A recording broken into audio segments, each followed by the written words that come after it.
So I want to talk a little bit about Eric Adams' horrendous start to his, term as mayor of New York City. Adams has only been in office for a few weeks, I think, at this point. And we covered, I believe it was last week, that he had appointed his brother to deputy commissioner of the New York police force, and had also appointed a previously corrupt cop who'd been implicated in a bribery scandal to a high-ranking advisory position in the mayor's office that would essentially, I don't know if oversees the right word, but perhaps act as a liaison between the mayor and the police department. Okay, so he's already off to a horrible start. That was in his first week. He decides that it's somehow worth the public blowback to appoint his fucking brother to deputy commissioner and appoint a corrupt cop to a top advisory position. And now we have a new update pertaining to, I'm sure a number of you saw the building fire in the Bronx.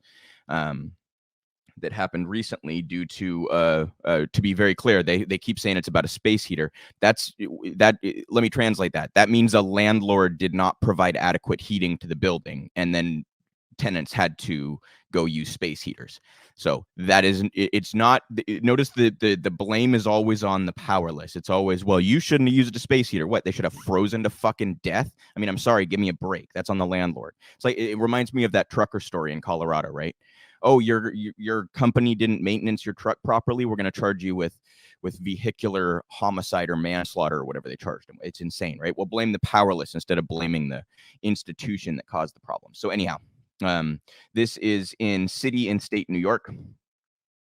Adams' real estate ties called into question after Bronx fire.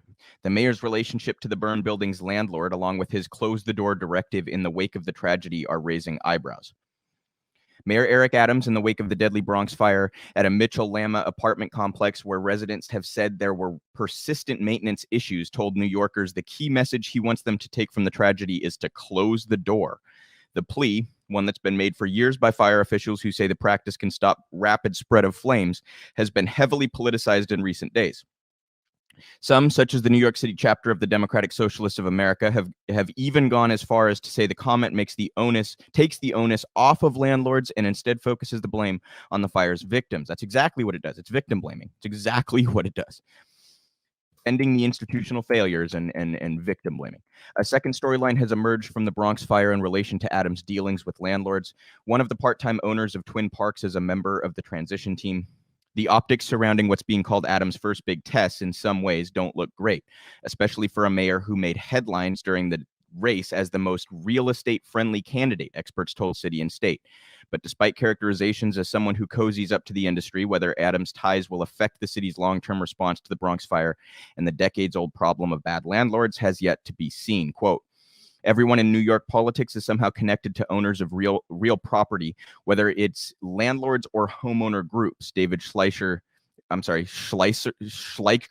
Jesus Christ, I butchered that one, didn't I? A professor at Yale Law and expert in New York City politics told City and State. Adams' platform on housing issues, he said, has been pretty spare, but noted the mayor's politics have not traditionally been driven by the politics of tenant activists. That's to put it lightly, isn't it?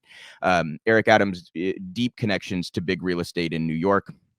This was an issue commonly raised during the campaign, and now he's been connected to this particular landlord who has been widely accused of systemic maintenance issues.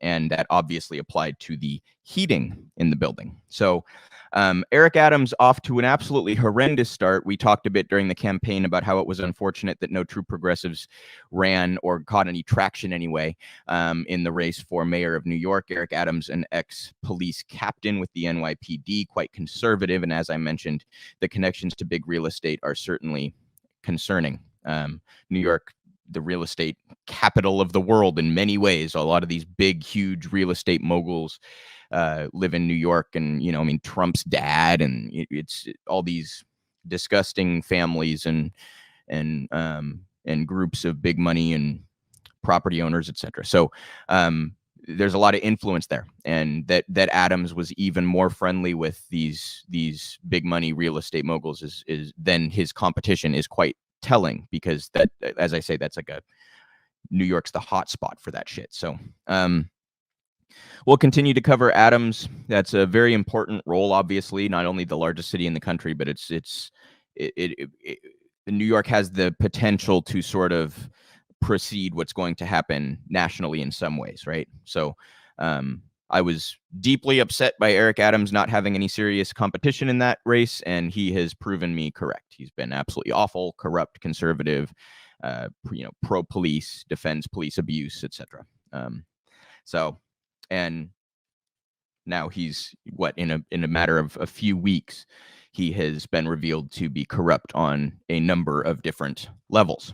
And this is a serious issue, you guys. I think that it was in the UK, I believe, where a building burned down because it didn't meet code when they built it, and it was an apartment complex of sorts, or a condo complex, one of the two, and a whole bunch of the tenants passed away.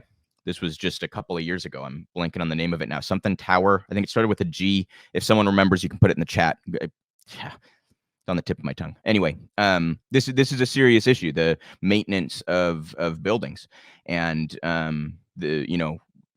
skirting regulations in order to save yourself the expenses of having to engage in maintenance. This is totally anecdotal, but I've lived in a few apartments. Have been the last places that I've lived, and one of them, it had a stackable washer and dryer unit in it, right?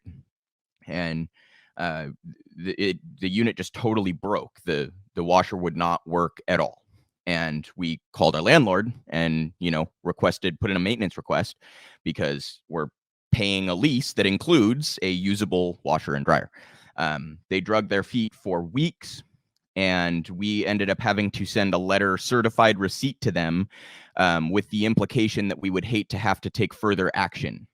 And then they finally, the next day, told us that a new unit would be on the way. That is how landlords, and this was a property manager, to be clear, we weren't dealing directly with the landlord, but that's how they operate, right? Save any expense that they can possibly save, even if it's at the tenant's, to the tenant's detriment, that they don't have access to something they're paying for. That obviously a very mild version compared to maintenance issues that lead to a building burning down, right? I'm just using an anecdotal example of how they will drag their feet on any sort of expense that they can until they are sufficiently pressured. So this is a serious issue, and Adams' ties to the landlord just sort of indicate how inundated these powerful people are from any sort of accountability for this stuff, right? So he knows now that he's cozy with the New York mayor, that there's very little likely to come of this, that any consequence he may deserve will probably not occur, because he's got an inside scoop, and so it's just very much worth noting how corruption sort of upholds this whole structure of exploitation and abuse at the hands of landlords, managers, corporations, fill in the blank. So shame on Eric Adams, and I'm sure next week we'll have another corruption story to cover for you, because he's gotten 3 in 3 weeks. So let's just keep up that one a week trend right there, Eric. Fantastic stuff. Great start.